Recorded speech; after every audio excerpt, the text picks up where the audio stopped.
नमस्कार दोस्तों, हम देख रहे थे हिंदी की शिक्षण विधियां। शिक्षण विधियों के हिंदी शिक्षण विधियों के 500 अति महत्वपूर्ण प्रश्न।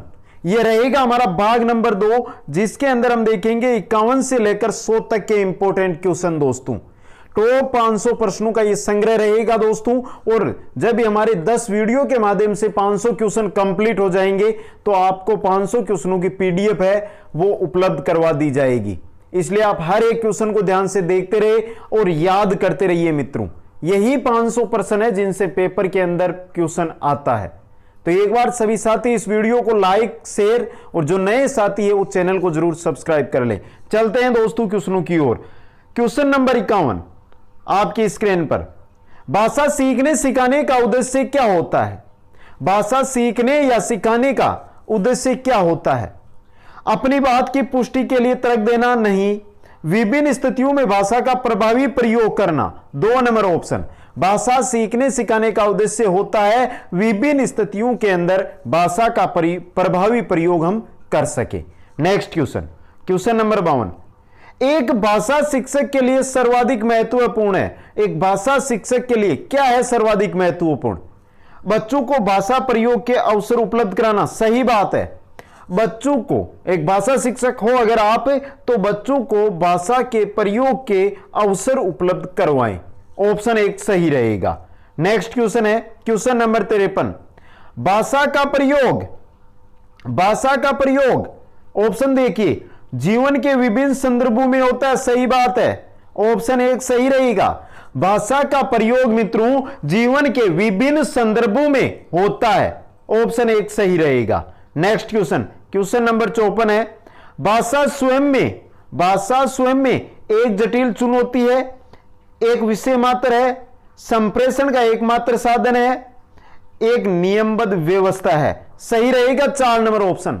भाषा स्वयं में एक नियमबद्ध व्यवस्था है दोस्तों। ऑप्शन 4 सही रहेगा। नेक्स्ट क्वेश्चन में चलते हैं। क्वेश्चन नंबर 55 है दोस्तों।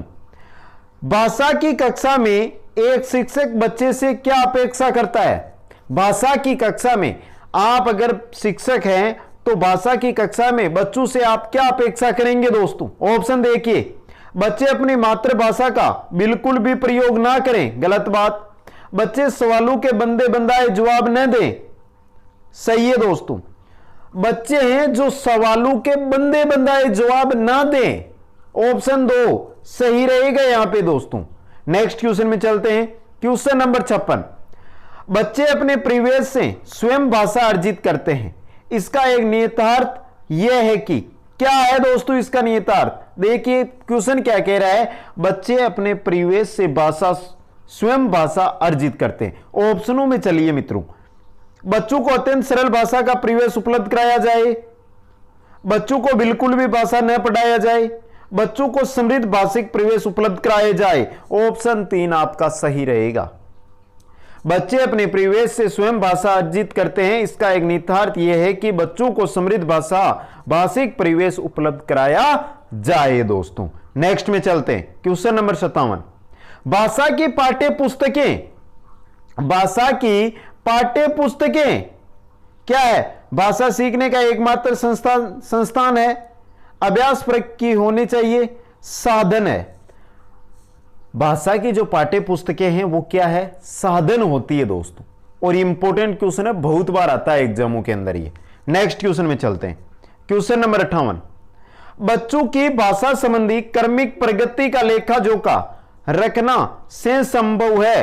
किससे संभव है दोस्तों? पोर्टफोलियो से। 1 नंबर ऑप्शन ही आपका सही हो गया है। बच्चों की भाषा संबंधित क्रमिक प्रगति का लेखा जोखा रखना पोर्टफोलियो से संभव है दोस्तों। नेक्स्ट क्वेश्चन में चलते हैं। पत्र पत्रिकाएं भाषा सीखने में, पत्र पत्रिकाएं भाषा सीखने में त्रुटियों को बढ़ावा देती है? नहीं। बड़ों के पढ़ने की वस्तु है? नहीं। साधक है। 3 नंबर ऑप्शन। पत्र पत्रिकाएं भाषा सीखने में साधक है। नेक्स्ट क्वेश्चन, क्वेश्चन नंबर 60 है।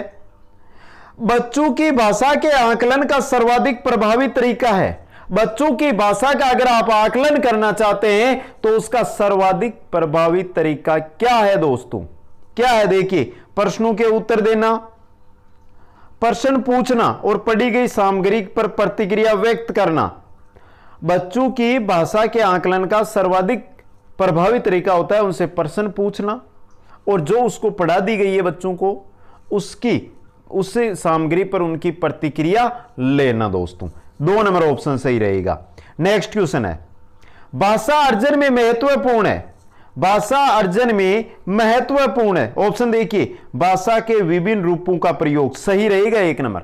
भाषा अर्जन में महत्वपूर्ण भाषा के विभिन्न रूपों का प्रयोग है। दोस्तों नेक्स्ट क्वेश्चन में चलते हैं।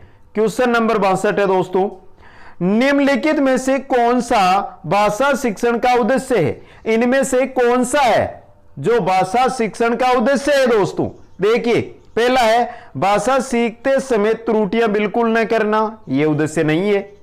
भाषा की बारीकी और सौंदर्य बोध को सही रूप में समझने की क्षमता को उत्साहित करना, भाषा के व्याकरण सीखने पर बल देना, निजी अनुभवों के आधार पर भाषा का सृजनशील प्रयोग करना, सही रहेगा 4 नंबर ऑप्शन।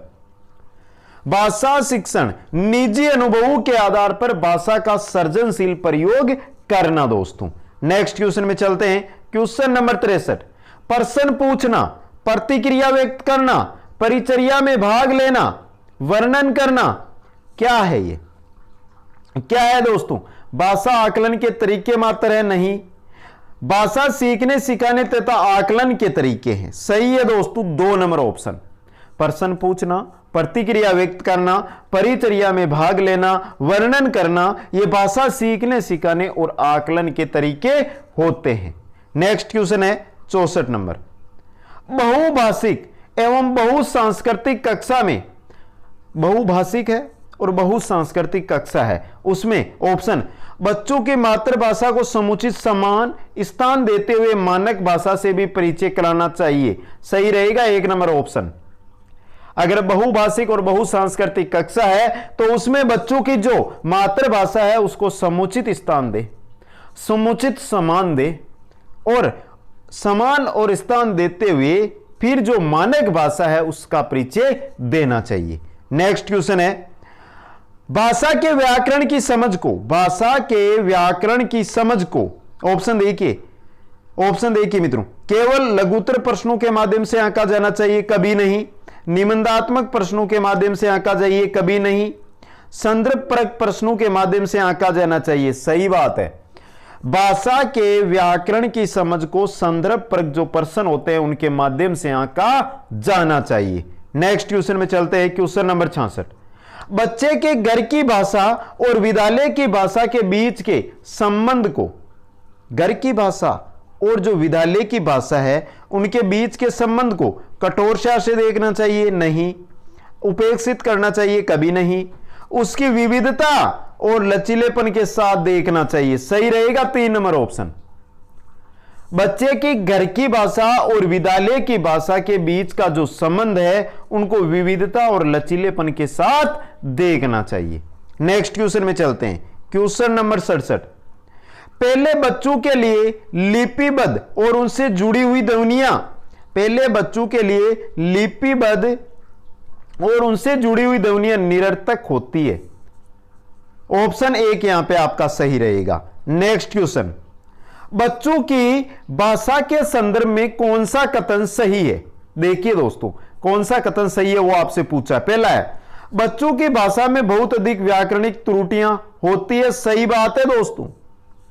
जो बच्चों की भाषा होती है उसमें व्याकरण की दृष्टि से त्रुटियां होती ही है दोस्तों, 1 नंबर ऑप्शन यहां पे सही रहेगा।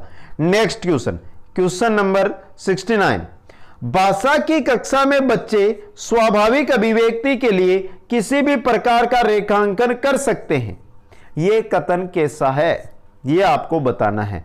गलत है, सही हो सकता है, सही है क्योंकि रेखांकन की अंततः भाषा ही की तरह अभिव्यक्ति का साधन है। दोस्तों क्वेश्चन को पढ़ें, भाषा की कक्षा में बच्चे स्वाभाविक अभिव्यक्ति के लिए किसी भी प्रकार का रेखांकन कर सकते हैं, यह कथन गलत है दोस्तों, ऑप्शन 1 आपका यहां पे सही रहेगा। नेक्स्ट क्वेश्चन में चलते हैं। सृजनात्मकता का विकास करने में कौन सा सहायक नहीं है? बात किसकी कर रहे हैं मित्रों? सृजनात्मकता की बात कर रहे हैं। सृजनात्मकता का विकास करने में कौन सा सहायक नहीं है इनमें से?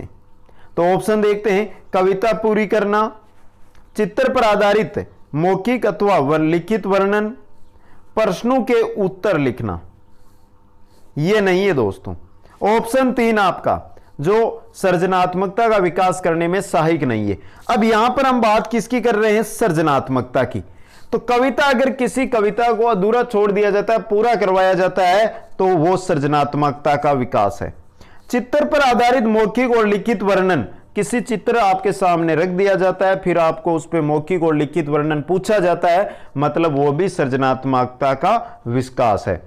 चौथा है अधूरी कहानी। जिस प्रकार हमने कविता अधूरी छोड़ी थी, उसी प्रकार कहानी को अधूरी छोड़ के उसको पूरा करवाया जाता है, तो यह भी सृजनात्मकता का विकास है। लेकिन प्रश्नों के उत्तर लिखना यह सृजनात्मकता का विकास नहीं है दोस्तों। नेक्स्ट क्वेश्चन, क्वेश्चन नंबर 71 है दोस्तों, भाषा की कक्षा में दीवारें चार्ट से भरी हो, शिक्षक द्वारा प्रयुक्त गतिविधियां और युक्तियां महत्वपूर्ण भूमिका निभाती है। मित्रों, भाषा की कक्षा के अंदर जो शिक्षक के द्वारा गतिविधियां प्रयुक्त की जाती है, जो युक्तियां प्रयुक्त की जाती है, वो ही महत्वपूर्ण भूमिका निभाती है। नेक्स्ट क्वेश्चन है दोस्तों 72 नंबर, हिंदी भाषा के अतिरिक्त कौन सी भाषा देवनागरी लिपि में लिखी जाती है? सिंपल क्वेश्चन, कौन सी भाषा है जो देवनागरी लिपि में लिखी जाती है? हिंदी को छोड़कर दोस्तों मराठी भाषा। 2 नंबर ऑप्शन आपका सही रहेगा। नेक्स्ट क्वेश्चन, क्वेश्चन नंबर 73, भाषा शिक्षण का बहुभाषिक संदर्भ। भाषा शिक्षण का बहुभाषिक संदर्भ क्या है? एक से अधिक भाषाएं सीखने की ओर संकेत करता है, एक से अधिक भाषाओं में शिक्षण सामग्री है। यह रहेगा 2 नंबर ऑप्शन। भाषा शिक्षण का बहुभाषिक संदर्भ मतलब एक से अधिक भाषाओं में शिक्षण सामग्री हो, उपलब्ध हो, इसकी ओर संकेत करता है। Next question, question number 74, Hindi भाषा शिक्षण का एक मुख्य उद्देश्य है। क्या उद्देश्य है दोस्तों? पहला है ऑप्शन भाषा का ज्ञान देना, सही रहेगा यही। हिंदी भाषा शिक्षण का इनमें से जो मुख्य उद्देश्य है वो है भाषा का ज्ञान देना। नेक्स्ट है प्रश्न पूछने, अपनी बात कहने का अवसर देना। तो यहां पे हिंदी भाषा शिक्षण की बात हो रही है मित्रों। मौन पठन के उपरांत शब्दार्थ कराना, व्याकरणिक नियम कंठस्थ कराना। तो बात किसकी कर रहे हैं? हिंदी भाषा की शिक्षण की। तो भाषा का ज्ञान देना यह मुख्य उद्देश्य होता है। नेक्स्ट क्वेश्चन में चलते हैं, जब भाषा सीखने की प्रक्रिया बच्चे के दैनिक जीवन की जरूरतों से जुड़ी हो, भाषा सीखने की प्रक्रिया अगर बच्चे के दैनिक जीवन से जुड़ी हुई, दैनिक जीवन की जो जरूरतें हैं उनसे जुड़ी हुई हो, तो भाषा सीखना सार्थक होता है मित्रों। यह बहुत इंपॉर्टेंट क्वेश्चन है सभी भर्तियों के लिए। नेक्स्ट क्वेश्चन में चलते हैं, क्वेश्चन नंबर 76, बच्चे विद्यालय आने से पहले ऑप्शनों को ध्यान से पढ़ लेना मित्रों। भाषा नहीं जानते हैं, अपनी भाषा का व्याकरण जानते हैं, वर्णमाला जानते हैं, भाषा के सभी कौशलों में पारंगत होते हैं। बच्चे विद्यालय आने से पहले भाषा जानते, मातृभाषा, लेकिन भाषा हिंदी भाषा अच्छी तरह नहीं जानते। जब हिंदी भाषा पूरी सीखी जाती है तो व्याकरण भी उसके अंदर आती है दोस्तों। तो मतलब विद्यालय आने से पहले बच्चे भाषा नहीं जानते हैं। नेक्स्ट क्वेश्चन, पाठ्य पुस्तक में दिए गए अभ्यास कैसे हो? पाठ्य पुस्तक में जो अभ्यास प्रश्न दिए जाते हैं वो कैसे हो? जिनके उत्तर निश्चित हो, जो अनुमान और कल्पना पर आधारित हो, जो बहुविकल्पीय हो, जो व्याकरण पर ही आधारित हो। बात किसकी कर रहे हैं? पाठ्य पुस्तक की कर रहे हैं मित्रों। पाठ्य पुस्तक में जो अभ्यास प्रश्न दिए जाते हैं वो हमेशा उनके जो उत्तर है वो निश्चित होने चाहिए। ऑप्शन 1 सही रहेगा। अगर आपको वहां पर ऑप्शन 1 ना मिले तो आपको करना होगा अनुमान और कल्पना पर आधारित कभी नहीं होना चाहिए, बहुविकल्पीय कभी नहीं, जो व्याकरण पर ही आधारित हो ये भी नहीं। क्योंकि दोस्तों पाठ्य पुस्तक भाषा सिखा रहे हैं, भाषा की हम बात कर रहे हैं, तो वहां पर अभ्यास प्रश्नों का जो सीमा है वो एक निश्चित होनी चाहिए, उसी के अंतर्गत रहनी चाहिए। नेक्स्ट क्वेश्चन, क्वेश्चन नंबर 78, प्राय बच्चे बच्चियां विद्यालय में स्वयं को अभिव्यक्त करने में संकोच करते हैं और आप सभी भी करते थे। शायद अब अगर आप कहीं पे प्राइवेट पढ़ाते हो तो हां, आपके संकोच की जो अभिव्यक्त करने की आजादी है वो खुल गई होगी, लेकिन आज भी बहुत सारे साथी है मेरे साथी जो सामने खड़े होकर बोलने में बहुत ही संकोच करते हैं। दोस्तों क्यों करते हैं? यहां पे क्वेश्चन क्या है कि प्राय बच्चे या बच्चियां विद्यालय में स्वयं को अभिव्यक्त करने में संकोच करते हैं क्योंकि वे भाषा नहीं जानते। ये तो गलत बात है। उन्हें अभिव्यक्ति का ज्ञान नहीं, ये भी गलत बात है। वे जिस भाषा में सहज अभिव्यक्ति कर सकते हैं वह प्राय विद्यालयों में स्वीकृत नहीं होती है। सही रहेगा 3 नंबर ऑप्शन। ऑप्शन नंबर 3 यहां पे सही रहेगा। Next question, question number 79 number question है, भाषा शिक्षक के रूप में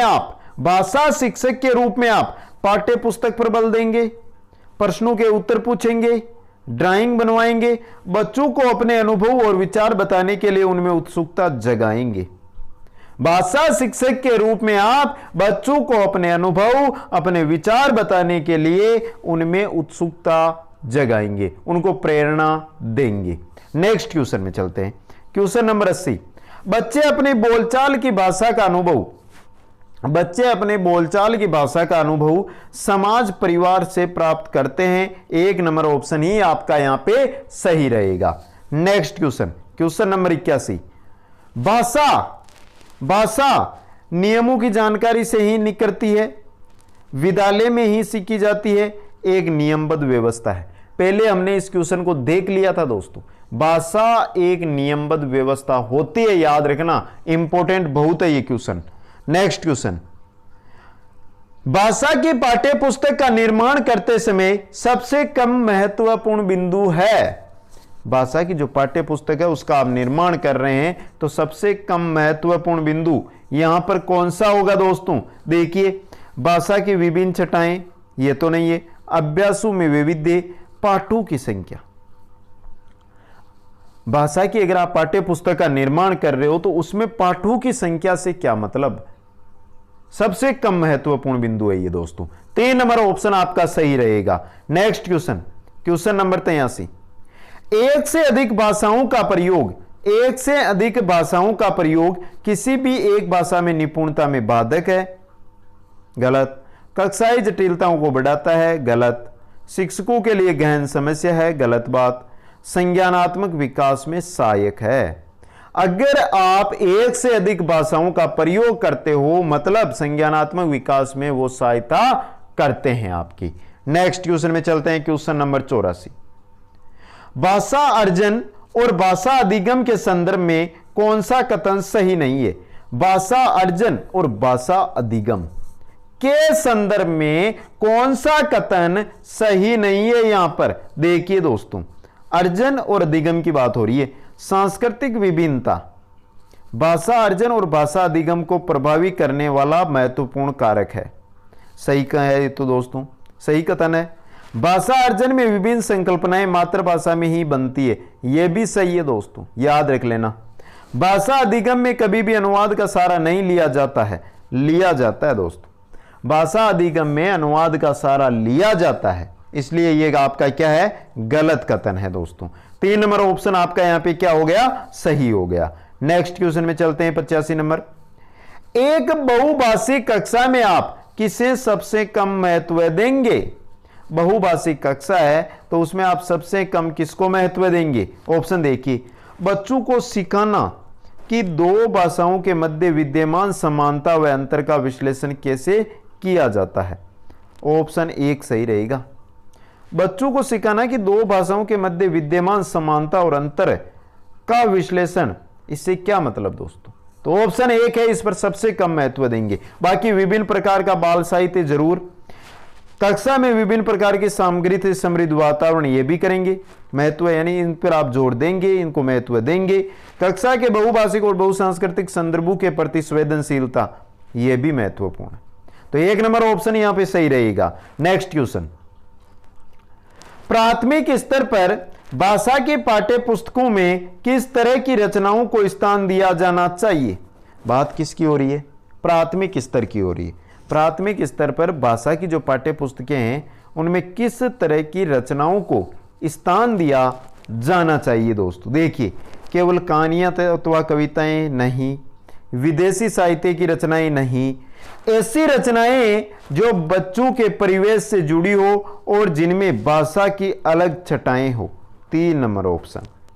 प्राथमिक स्तर पर भाषा की पाठ्य पुस्तकों में आप ऐसी रचनाओं जो हो बच्चों के परिवेश से जुड़ी हो और जिनमें भाषा की अलग अलग छटाएं हो उनको स्थान देंगे दोस्तों। नेक्स्ट क्वेश्चन में चलते हैं। Question number 87। निम्नलिखित में से कौन सा द्वितीय भाषा शिक्षण का उद्देश्य नहीं है? द्वितीय भाषा शिक्षण का उद्देश्य कौन सा नहीं है दोस्तों? देखिए, ऑप्शन यहां पहला है बोलने की क्षमता के अनुरूप लिखने की क्षमता का विकास। यह तो द्वितीय भाषा शिक्षण का उद्देश्य है दोस्तों। दूसरा ऑप्शन है विभिन्न क्षेत्रों स्थितियों में हिंदी की विभिन्न प्रयुक्तियों को समझने की योग्यता का विकास। यह भी द्वितीय भाषा का शिक्षण का उद्देश्य है। हिंदी के व्याकरणिक नियमों को कंठस्थ करना, यह उद्देश्य नहीं है दोस्तों। 3 नंबर ऑप्शन आपका यहां पे सही रहेगा। द्वितीय भाषा शिक्षण का उद्देश्य हिंदी के व्याकरणिक नियमों को कंठस्थ करना, यह नहीं है दोस्तों। नेक्स्ट क्वेश्चन में चलते हैं। Question number 88। हिंदी भाषा का मूल्यांकन करते समय आप सबसे ज्यादा किसे महत्व देंगे? हिंदी भाषा शिक्षण का, हिंदी भाषा का मूल्यांकन कर रहे हैं तो सबसे अधिक किसको महत्व देंगे? ऑप्शन देखिए, व्याकरणिक नियम को नहीं, सीखने की क्षमता का आंकलन। ऑप्शन 2 आपका यहां पे सही रहेगा दोस्तों। Next question, question number 89। निम्नलिखित में से कौन सा बच्चों के भाषिक क्षमता के आंकलन का सबसे उचित तरीका है? कौन सा है दोस्तों? बच्चों की जो भाषिक क्षमता है उसके आंकलन का उचित तरीका पूछा है आपसे। पहला है संज्ञा शब्दों के 2 उदाहरण दीजिए। बादल, आसमान, चिड़िया, बच्चे तथा संख्या शब्दों का प्रयोग करते हुए एक कहानी लिखिए। ऑप्शन 2 बच्चों की भाषिक क्षमता के आंकलन का सबसे उचित तरीका। ऑप्शन 2 आपका यहां पे सही रहेगा। नेक्स्ट क्वेश्चन है बच्चों की मौखिक अभिव्यक्ति का विकास करने के लिए सबसे कम प्रभावी तरीका कौन सा है? मौखिक अभिव्यक्ति का विकास करने में प्रभावी, सबसे कम प्रभावी तरीका आपको यहां पे बताना है दोस्तों। संवाददायकी, ये तो प्रभावी है। व्याकरण आधारित संरचना अभ्यास, ये नहीं है दोस्तों। यह है सबसे कम प्रभावी मौखिक अभिव्यक्ति के विकास के लिए। 2 नंबर ऑप्शन सही रहेगा। नेक्स्ट क्वेश्चन, भाषा सीखने के लिए कौन सा कारक सर्वाधिक महत्वपूर्ण है? भाषा सीखने के लिए कौन सा कारक है जो सर्वाधिक महत्वपूर्ण है दोस्तों? देखिए, समृद्ध भाषिक परिवेश। भाषा सीखने के लिए समृद्ध भाषिक परिवेश चाहिए दोस्तों और यही सर्वाधिक महत्वपूर्ण होता है। नेक्स्ट क्वेश्चन है दृष्टिबाधित बच्चों को भाषा सिखाते समय, जो दृष्टिबाधित बच्चे हैं उनको भाषा सिखाते समय अधिक से अधिक मौखिक भाषा का प्रयोग करना चाहिए। 1 नंबर ऑप्शन आपका यहां पे सही रहेगा। नेक्स्ट क्वेश्चन है बहुभाषिकता। बहुभाषिकता, आगे ऑप्शनों को देखिए दोस्तों। बहुभाषिकता क्या है यहां पे आपसे पूछा है। भाषा सिखाने में बहुत बड़ी बाधा, भाषा समृद्धि को खतरे में डालती है, भाषा सीखने में बाधा उत्पन्न करती है, भाषा सीखने में एक महत्वपूर्ण संसाधन है। बहुभाषिकता भाषा सीखने में एक महत्वपूर्ण संसाधन है दोस्तों। ऑप्शन नंबर आपका 4 यहां पे सही रहेगा। नेक्स्ट क्वेश्चन 94 नंबर, बच्चे विद्यालय आने से पहले भाषा के चारों कौशलों पर पूर्ण अधिकार रखते हैं? नहीं रखते। 2 नंबर ऑप्शन है अपनी भाषा की नियमबद्ध व्यवस्था की व्यवहारिक कुशलता के साथ आते हैं। यहां पे नियमबद्ध व्यवस्था, अपनी भाषा की बात किसकी? हिंदी की नहीं कर रहे हैं। अभी हम किसकी बात कर रहे हैं? बच्चे विद्यालय आने से पहले की। तो जो उनकी भाषा है उसकी नियमबद्ध व्यवस्था है उसके व्यवहारिक कुशलता के साथ आते हैं। व्यवहारिक कुशलता, जो व्यवहार यानी उसका आसपास का परिवेश है उसमें जो काम लेते हैं उसकी कुशलता के साथ वो आते हैं। 2 नंबर ऑप्शन सही रहेगा। नेक्स्ट क्वेश्चन, क्वेश्चन नंबर 95, बच्चे के सीखने की प्रक्रिया में सर्वाधिक महत्वपूर्ण भूमिका होगी। क्या भूमिका होगी? ऑप्शन देखिए, बच्चे द्वारा भाषाई प्रयोग के नियम पकड़ना। ऑप्शन एक ही आपका यहां पे सही रहेगा। नेक्स्ट क्वेश्चन में चलते हैं। क्वेश्चन नंबर 6 में, बच्चों में भाषा सीखने की क्षमता एवं समझ विकसित हो, इसके लिए आवश्यक है कि, क्या आवश्यक है इसके लिए? जिस भाषाई शैली में वक्ता व बच्चा सहज हो उसी का प्रयोग करना चाहिए। एक नंबर ऑप्शन आपका यहां पे सही रहेगा दोस्तों। नेक्स्ट क्वेश्चन में चलते हैं। क्वेश्चन नंबर 97, पढ़ने में बाधा नहीं है, इनमें से पढ़ने में बाधा कौन सी नहीं है दोस्तों? सारे नियम पहले ही बता डालना, उच्चारण पर ही जोर देते रहना, सटीकता पर ही जोर देना, लिखी हुई चीज का अर्थ निकालना। पढ़ने में इनमें से बाधा 4 नंबर ऑप्शन नहीं है दोस्तों। पढ़ने में बाधा, लिखी हुई चीज का अर्थ निकालना, यह नहीं है दोस्तों। बाकी तीनों की तीनों क्या है? पढ़ने में बाधाएं हैं। नेक्स्ट में चलते हैं। क्वेश्चन नंबर 98, भाषाई ज्ञान का मूल्यांकन होता है, भाषाई ज्ञान का मूल्यांकन होता है मात्र लिखित परीक्षा के माध्यम से, मात्र मौखिक परीक्षा के माध्यम से, लिखित और मौखिक परीक्षा दोनों परीक्षाओं के माध्यम से। सही रहेगा 3 नंबर।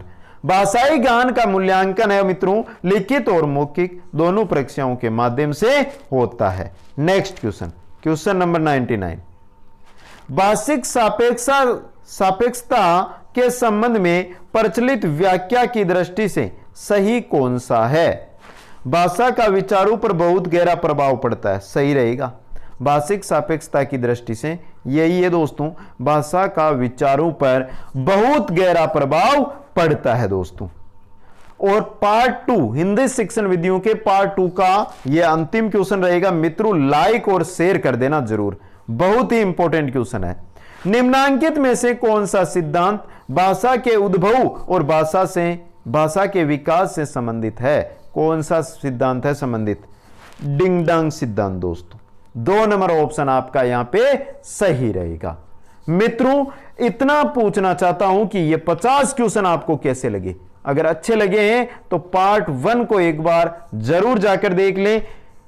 प्लेलिस्ट बनी हुई है हिंदी शिक्षण विधियां 500 प्रश्नों के नाम से, वहां पर जाइए और फर्स्ट पार्ट को भी जरूर देखिए दोस्तों, और कमेंट करके बता दें कि यह आपको पार्ट कैसा लगा। बस आप वीडियो देखते जाइए। अंत में आपको जब हमारे 10 भाग 500 क्वेश्चन कंप्लीट होंगे तो आपको पीडीएफ है वो उपलब्ध करवा दी जाएगी।